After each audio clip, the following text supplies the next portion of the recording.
Most people think Warren Buffett is simply a better stock picker, that he reads more financial reports, that he has access to information others don't, that somewhere inside his mind is a complex algorithm that the rest of the world can't access. But people who have studied him closely for decades keep arriving at the same conclusion.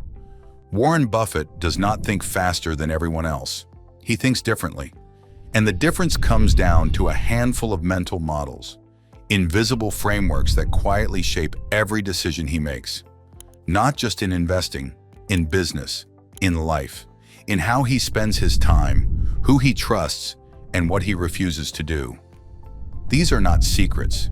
He has shared them openly for 60 years. The question is whether you are paying attention. The first model, the circle of competence. Warren Buffett once said, "The size of your circle of competence is not very important. Knowing its boundaries, however, is vital." Most people spend their lives pretending their circle is larger than it is. They make confident decisions in areas they barely understand. They invest in industries they cannot explain. They take advice from people who sound certain but know just as little. Buffett does the opposite. He purposely limits his investments to companies within his area of financial and intellectual understanding. His logic is simple. If you own a business in an industry you do not fully understand, you cannot interpret developments accurately or make wise decisions. For decades, this meant he avoided technology entirely, not because he thought it was a bad sector, but because he could not predict which companies would win or why. That changed when he invested in Apple, but not because he suddenly understood software.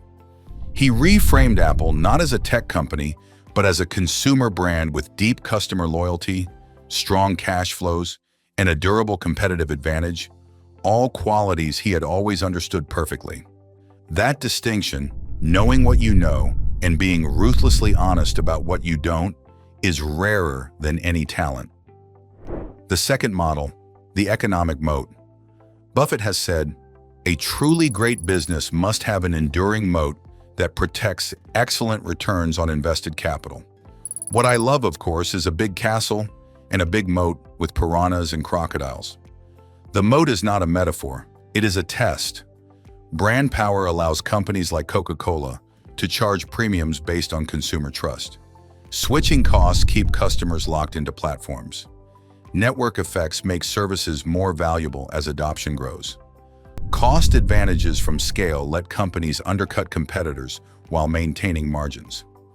Buffett is not asking whether a business is profitable today. He is asking whether it will still be profitable when competitors throw everything they have at it. Next year, next decade, next generation. Most investors never ask that question. They see a strong quarter and call it a great company. Buffett sees a strong quarter and asks, what stops someone else from doing this better? If the answer is nothing, he walks away. The third model, margin of safety.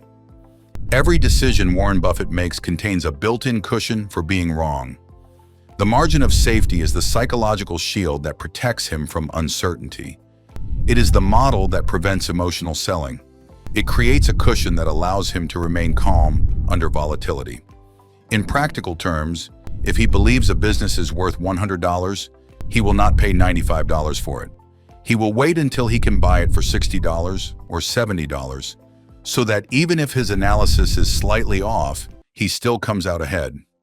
This principle extends far beyond investing. Adding a buffer to your time estimates is not pessimism, it is wisdom. Maintaining an emergency fund is not just financial advice. It is applying margin of safety to your life stability. The world does not go according to plan. Buffett does not pretend otherwise. He simply builds the gap between his best guess and reality directly into every decision he makes. The fourth model, inversion. While most people ask, how do I succeed? Buffett asks the opposite question. What would cause me to fail? Inversion is one of Buffett and Charlie Munger's most powerful mental models. Humans naturally overlook blind spots. Inversion exposes them. As Buffett once said, "It's remarkable how much long-term advantage we've gotten by trying to be consistently not stupid. Not brilliant, not visionary, not lucky, consistently not stupid." This sounds simple until you realize how rarely people actually do it. Most decisions are made by imagining success and moving toward it. Very few are made by first mapping out every way the plan could collapse, and then designing around those failure points. Buffett inverts everything. Before buying a business, he asks what would destroy it. Before trusting a management team, he asks what incentives might corrupt them. Before entering any situation, he asks what the worst realistic outcome looks like and whether he can survive it. These four models, the circle of competence, the economic moat, the margin of safety, and inversion, are not complex. Buffett rarely uses them in isolation. They form a reinforcing system that creates clarity, consistency, and psychological resilience. The average person chases predictions, price movements, and news cycles. They react to noise and call it strategy. They move fast, pivot often, and wonder why nothing compounds. Buffett's core principles have remained consistent across decades of market booms, busts, and technological revolutions. Buy quality, think long-term, and stay within what you understand. The models are not the secret.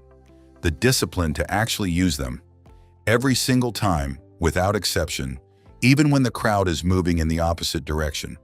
That is the secret, and it has been hiding in plain sight for 60 years.